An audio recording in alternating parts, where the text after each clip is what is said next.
The movie starts with a mute girl who can't find love in humans, so she brings a sea creature home. Then she lets the water flow in the bathroom and blocks the bathroom door with towels. After that, she removes her clothes and takes a deep breath before reaching her beloved creature and embracing it. If we go way back before the start of this forbidden love, we start with Elisa, the main character. She was found by the river when she was young and she has 3 striking scars on her neck. Elisa is born without the ability to speak. This has made her isolated from the outside world and always feeling lonely. Elisa has only 2 friends. One is Giles, an old painter from the neighborhood, who is living in poverty, and the other is her colleague at work, Zelda.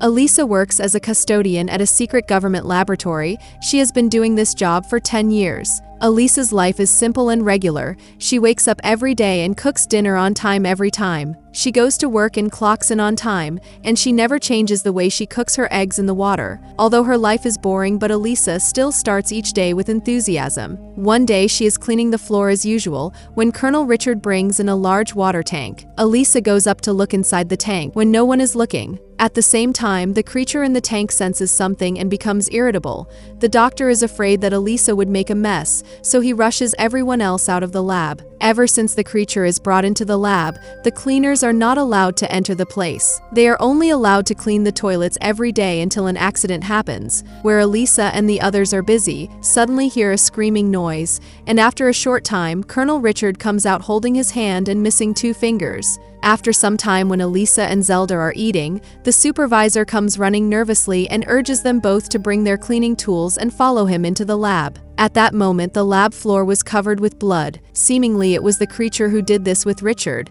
but the girls didn't dare to ask questions to make sure what happened. They just focused on cleaning up, and all the signs pointed to some scary creature in the tank. Elisa isn't scared at all. She is more curious about the tank, where she hears a low roar from the tank and unconsciously walks forward and finally sees the true face of the creature in the tank. It is a human-like amphibian man. His skin is dark blue and also has fins, but Elisa doesn't have time to look at him closely when the supervisor comes in to check on her cleaning. From that day on, Elisa couldn't stop thinking about going back to meet the creature again, as the woman cannot help being curious to see the creature up close in the tank. One day she peels the eggs and waits until successfully she draws the creature out. She finally gets a good look at the creature, and he looks like half human, half fish. She tries to pass the egg to the creature. However, the creature reacts harshly as it seems to be afraid of people. Elisa panics and puts down the egg and tries to show him that she did not mean any harm. He grabs the egg quickly and dives underwater. Since Elisa had a close encounter with the creature, she is less afraid of him. She always takes the time to clean the lab when no one is around. She takes out the eggs she had prepared and gives them to the creature to eat. Gradually, they get to know each other more and more. Although they are not able to communicate through talking, so they can do sign language and bond through music. As their relationship grows closer, Elisa also dances with the mop and the creature watches her silently from the sidelines. While they having their fun in harmony, their actions are witnessed by a doctor. The doctor is shocked because his research has shown the opposite. He thought that the creature was cruel and inhuman. He didn't expect the creature to show its gentle side to Elisa. Another day, Elisa sneaks into the lab with the eggs as usual, but this time she finds the creature chained to the ground and bleeding. Moments later, it turns out that the creature's abuser is Mr. Richard, the security chief, who was bitten off his fingers by the creature days before. Richard takes a baton and stabs the creature in the chest to get back at him. Elisa hears the creature screams and feels scared until the door opens. The men don't care about the creature's wounds. They just want to find out what this creature could be used for. Elisa had only one thing on her mind now. She had to get the creature out. As soon as she gets home, she talks to Giles about saving the creature. Giles thinks her idea is crazy.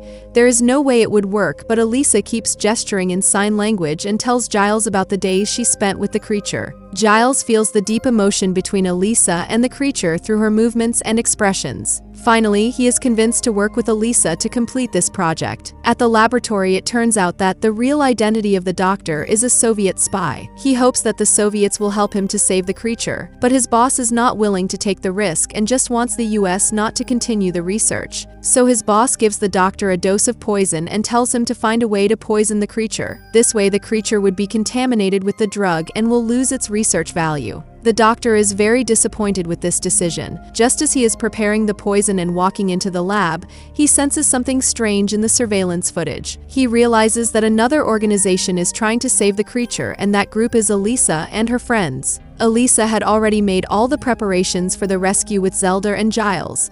They planned to work together to accomplish this daunting task. According to their plan, Elisa would first hide the creature in the cleaning tool truck and then quietly move him to the parking lot. Giles could then drive the creature away, but their rescue operation had barely begun as the doctor comes to the lab. Elisa gets disappointed. She thinks their plan has been discovered, but in fact, the doctor is there to help them. The two of them work together to stuff the creature into the cleaning truck. The doctor also gives Elisa a box of mineral salts, because the creature must live in the salt water to survive. Not only that, he also used a bomb to blow up the base of the power system and knock the security guard in the parking lot. The group worked together to transfer the creature to the car, and Giles quickly drove away from the experimental base. In the meantime, the head of security was too late to realize that the creature had disappeared from the lab. On the other side, Elisa succeeds in taking the beast home, and then she gestures to the water creature in sign language, "You are with me now." The woman takes off her clothes at the door and walks towards the creature in the bathtub. She goes inside the tub and draws the curtain, but this is only Elisa's fantasy. Since Elisa had rescued the creature, she knew that the creature could only live in the salt water of the tub, else he would never feel comfortable and free. The creature would become weaker and weaker, and the only way he could survive was to return to the sea. According to the weather forecast, the 10th of this month is a stormy day. With enough water, the creature will be able to swim down the city's sewers and return to the deep sea. There is still some time before they are ready to release the creature. Elisa and Zelda continue to go to work so that they won't be suspected by the lab. Although Colonel Richard suspects them, but they still manage to deceive them all with their cool acting skills. Elisa comes home from work that day and finds Giles injured. When she asks, she finds out that the creature has snuck into the living room and eaten one of his cats. The creature seemed to realize that he had done something wrong, so he left the cat and ran out of the house. He also accidentally cut Gil's arm. Elisa immediately runs out to find the creature, and the creature hasn't gone far. He has been found watching the movie in the cinema downstairs. Elisa rushes to bring him home. The creature looks at the injured Giles and apologizes to him. He first touches Gil's head, then covers the wound on Gil's arm with his palm, and then he goes back to the bathtub. Elisa doesn't blame him either. She gently touches him to comfort him. The moment their skin touched, a wonderful feeling comes over them. The creature tries to reach for Elisa's hand. Elisa subconsciously flees the bathroom in fear, but this fascinating emotion is always on her mind. Eventually, she breaks through all the self-restraint and re-enters the bathroom.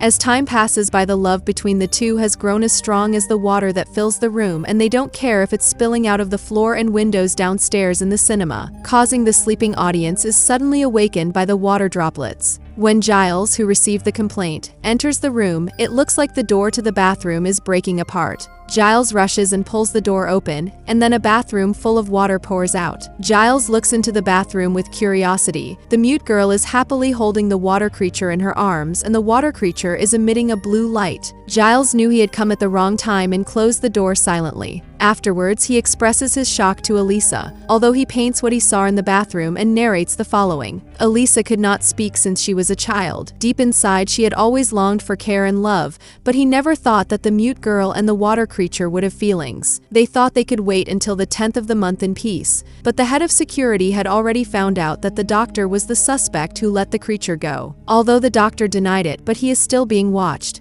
The doctor's Soviet superior also realizes that the doctor had betrayed the organization and let the creature go and ruined everything, so he plans to get rid of the doctor. By the night of the 10th, it is raining heavily, and the doctor's superior also starts his operation. He takes the doctor to the countryside and shoots him. Meanwhile, Colonel Richard, who had been watching the doctor, shows up and shoots the others and beats up the dying doctor and forces the doctor to tell about the creature. In the end, the doctor said they just clean. Richard ponders over the meaning of this statement and suddenly has an idea. He immediately switches his investigation to Elisa and Zelda. Zelda is very loyal. She pretends not to know anything in the face of the threat, but her husband gives up all her secrets and tells everything. He even tells him about their plan to release the creature. Before Richard arrived at Elisa's place, Zelda had told her on the phone, so they immediately drove back to the pier. At that moment, Elisa and Giles were helping the creature to the pier, and the creature touched Gil's head with his hand for the last time. He also said goodbye to Elisa with the sign language as they were parting. At the same time, Richard arrives from behind and knocks Giles, then he shoots Elisa and the creature. Seeing Elisa's life in danger, the creature is back on his feet. His body glows with an eerie blue light and his gunshot wound has already healed with a wipe of his hand. After that, immediately the angry creature did not hesitate to cut his throat